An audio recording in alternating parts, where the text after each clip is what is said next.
Hi நண்பர்களே, நான் உங்க புஜிமா. பல நூறு ஆண்டுகளுக்கு முன்னால் கலைகளுக்கு பெயர் போன ஒரு தேசத்தில் சித்தார்த்தன் என்ற மிகச்சிறந்த ஓவியர் வாழ்ந்து வந்தார். அவர் வரையும் ஓவியங்கள் நிஜமாகவே பேசுவது போல இருக்கும். அவரிடம் ஒரு விசித்திரமான சக்தி இருந்தது. ஒரு மனிதனின் முகத்தை பார்த்தே அவர்களின் மனதில் ஓடும் எண்ணங்களை ஓவியமாக மாற்றிவிடுவார். சித்தார்த்தன் ஒரு பெரிய மலை உச்சியில் தனியாக வசித்து வந்தார். அங்கிருந்து பார்த்தால் கீழே தெரியும் உலகம் அவருக்கு ஒரு பெரிய ஓவியம் போலவே தெரிந்தது.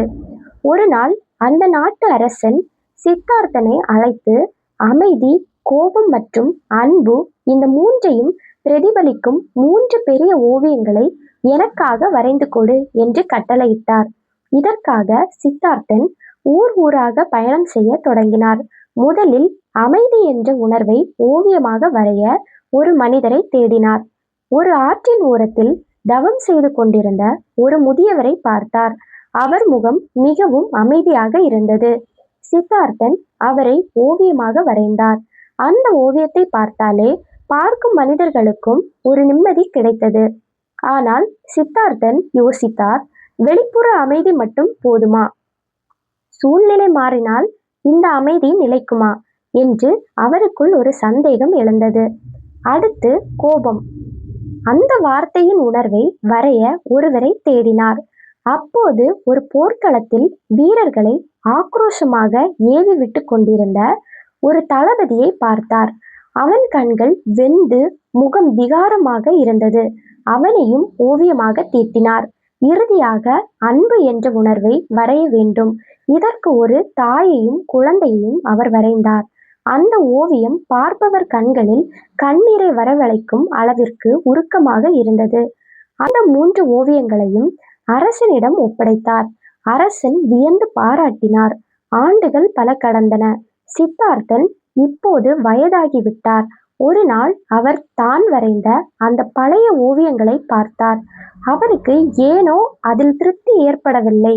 நான் அன்று பார்த்த மனிதர்கள் இன்று எப்படி இருக்கிறார்கள் என்று தேடி புறப்பட்டார். முதலில் அந்த அமைதியான முதியவரை தேடி சென்றார்.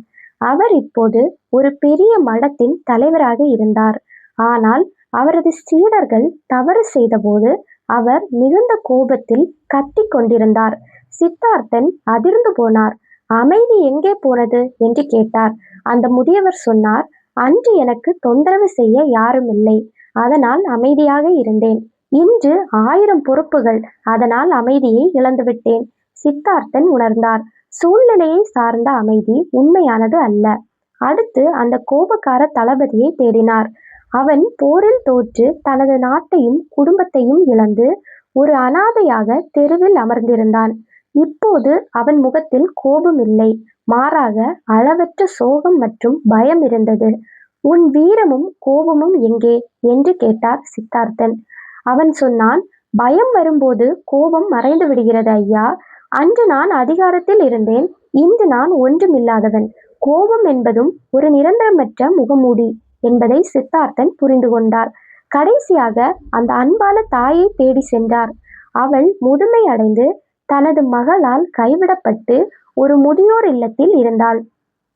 ஆனாலும் தன் மகன் தன்னை வந்து பார்ப்பான் என்ற நம்பிக்கையில் அவள் முகத்தில் ஒரு புன்னகை இருந்தது.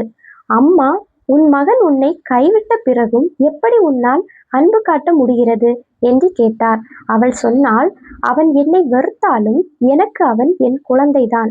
என் அன்பு அவன் செயலை சார்ந்தது அல்ல, இது என் இயல்பு. சித்தார்த்தன் இப்போது ஒரு பெரிய உண்மையை கண்டடைந்தான். வெளிப்படையான முகங்களை வரைந்தால் அது உண்மையான ஓவியம் ஆகாது.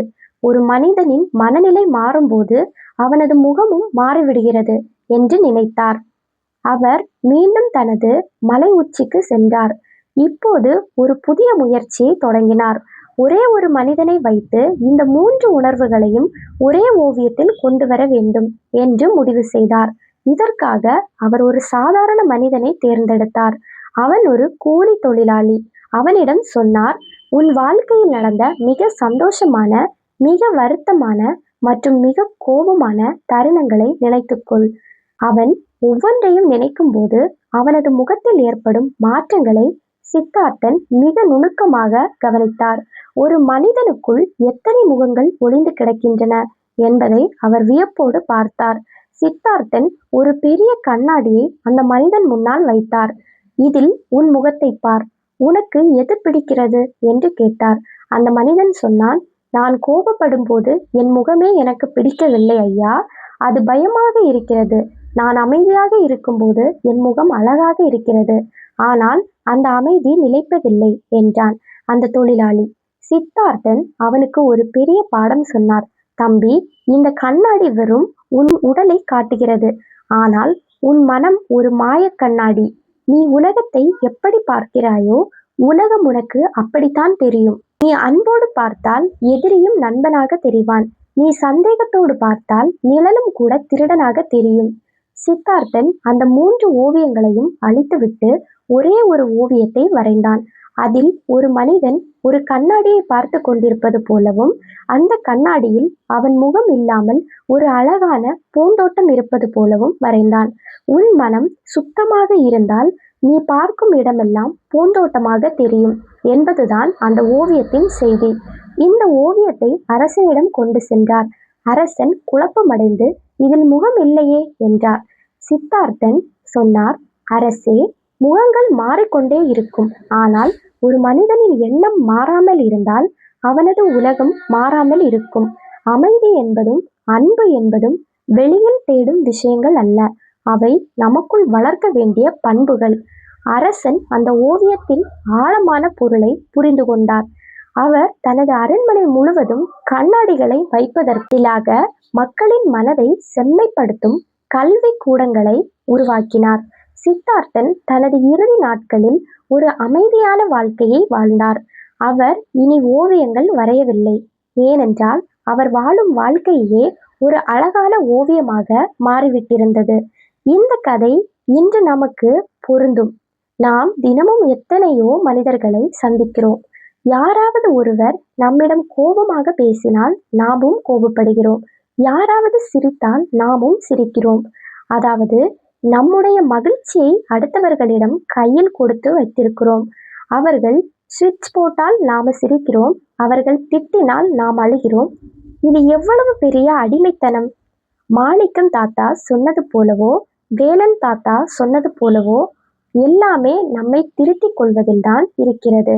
உங்கள் மனம் ஒரு ஏரி என்று வைத்துக் கொள்ளுங்கள்.